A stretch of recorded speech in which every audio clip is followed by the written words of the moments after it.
Happy Wednesday, third grade. I'm not sure how you feel about the holiday season with Christmas coming, but I have always been someone who loves Christmas season. I get excited about putting up the Christmas tree and baking Christmas cookies and hanging up lights and decorations and going Christmas shopping and wrapping presents. And I have always loved Christmas. Now, my husband doesn't get quite as excited about Christmas, so he kind of goes along with it, but he's what I'd call more of a Grinch.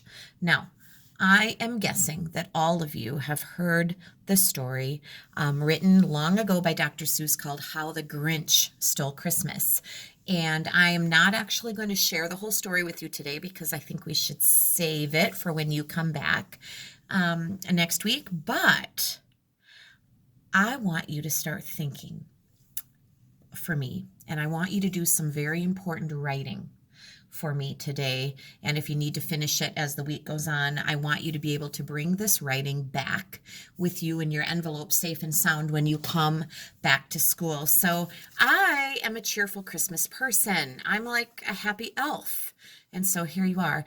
When you get back, by the way, you get to make yourself into an elf too. I have little elf kits all ready to go with your cute little smiling faces ready. Anyway, so I'm a happy Christmas elf, but not everybody is. And so if you think back to the story of the Grinch, and the Grinch who stole Christmas, he just had this poor little cold heart because he'd been hurt, I think, when he was younger, right? And so he had some hard feelings all bottled up there, and he just hated to watch everybody with their joyful Christmas spirits. And so he tried to steal Christmas from all the happy little Who's down in Whoville because he was miserable. He wanted everyone else to be miserable. So the Grinch just isn't a happy person.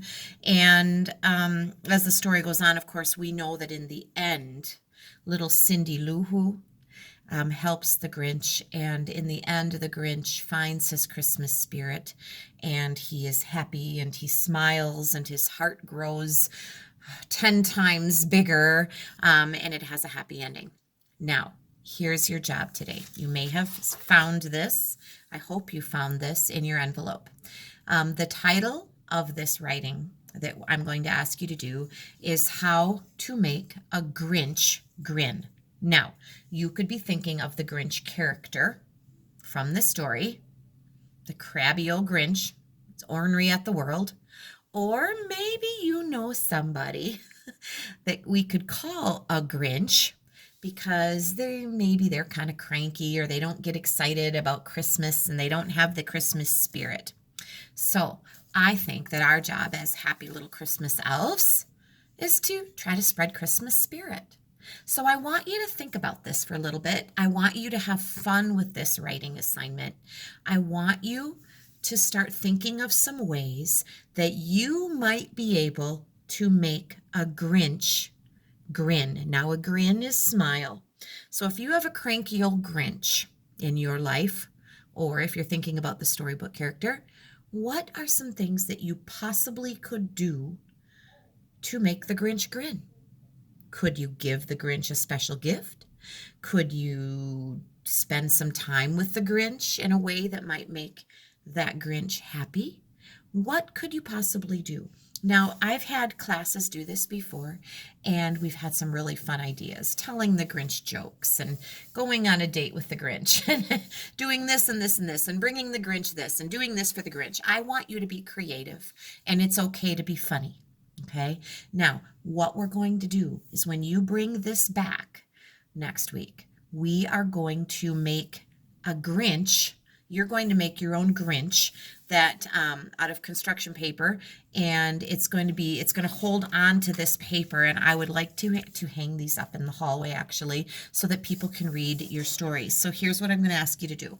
I want you to be creative. Maybe even brainstorm on some scratch paper with your family. Since you're at home, maybe somebody at home might have a fun idea.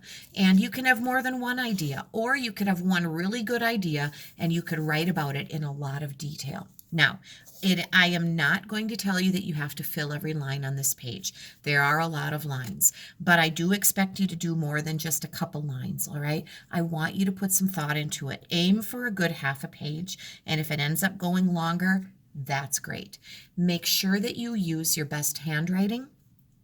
And if you are able to have someone at home look it over and help you with spelling some of the difficult words and get it looking as nice as possible when you come back, that would save us time, so that you don't have to redo it when you get back to school next week. So please know that this is something that I plan on displaying. So we want it to be looking its best. So have fun with it and bring it back next week so that we can have fun making a Grinch and displaying them and sharing our funny ideas together. And have a wonderful day. Sing some Christmas songs, spread some Christmas cheer. I know, you're rolling your eyes at me. All right, have fun with this, you guys. It's meant to be fun. So have a great day.